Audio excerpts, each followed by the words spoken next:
In the U.S., 1/3 of children are overweight or obese. Unchecked, this puts them at a higher risk for heart disease and stroke. Daniel Schultz was one of these children. Daniel grew up in rural Newburgh, Wisconsin, eating a diet made mostly of processed and fast food. Because he remained active in school sports as a kid, he was able to maintain most of his weight. This was the case until an injury changed everything. I played sports when I was in grade school and elementary, but then once I got to high school, I had a back injury. I stopped playing sports, and that's when it kind of all snowballed. I wasn't active, and then I was eating even more because I had nothing else to do, and I was just playing video games like most teenagers do.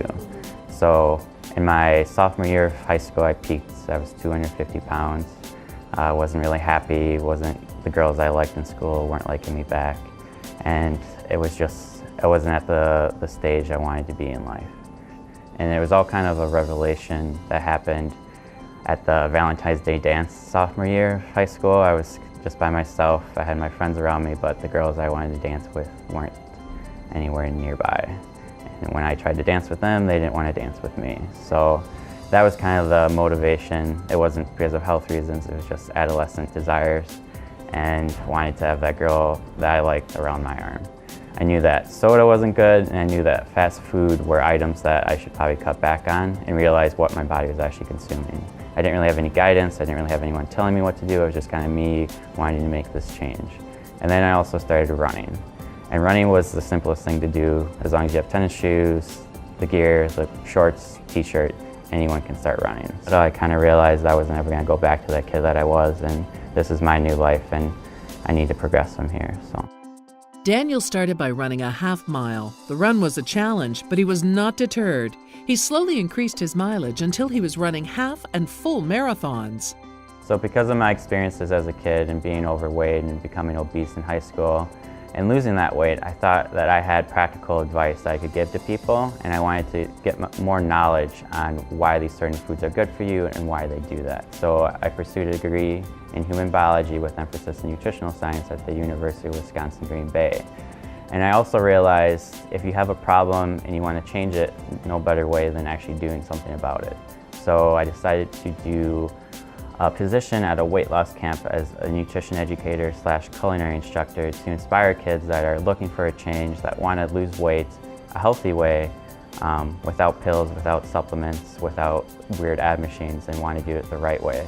So because of my weight issues as a kid, it was important for me to give back and educate the next generation so they don't have to deal with these type of issues. Being a kid's hard enough, you're awkward, you're trying to fit in, and you don't want to have weight be a hindrance to you being just an average kid.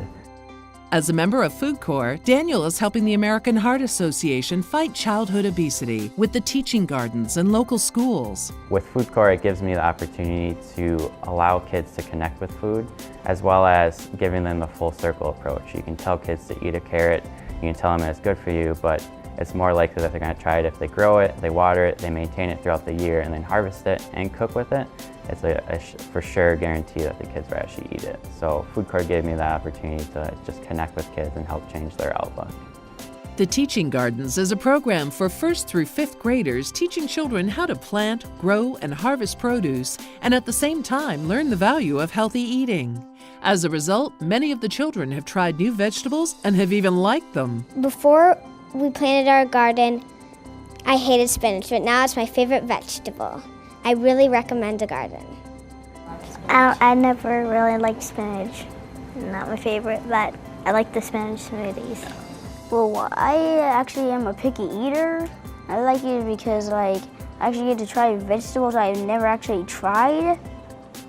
So that's one reason why I like the garden, is because I try vegetables that I actually really hate, but then in a couple of days I actually end up liking them so much.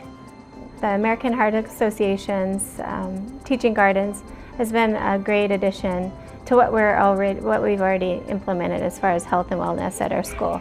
You know, some of my students, when we first started introducing fruits and vegetables, you would think that most of them had tried a lot of them, but they really hadn't tried them. So I think it's a great fit for our school, and it would be a great fit for any school, really. I mean, I'm always telling other teachers that I meet, contact the American Heart Association. Daniel was able to lose the weight and get healthy on his own, and now helps children through the teaching gardens learn from his example, showing them what making better eating and exercise choices can do could mean a healthier future for them and future generations.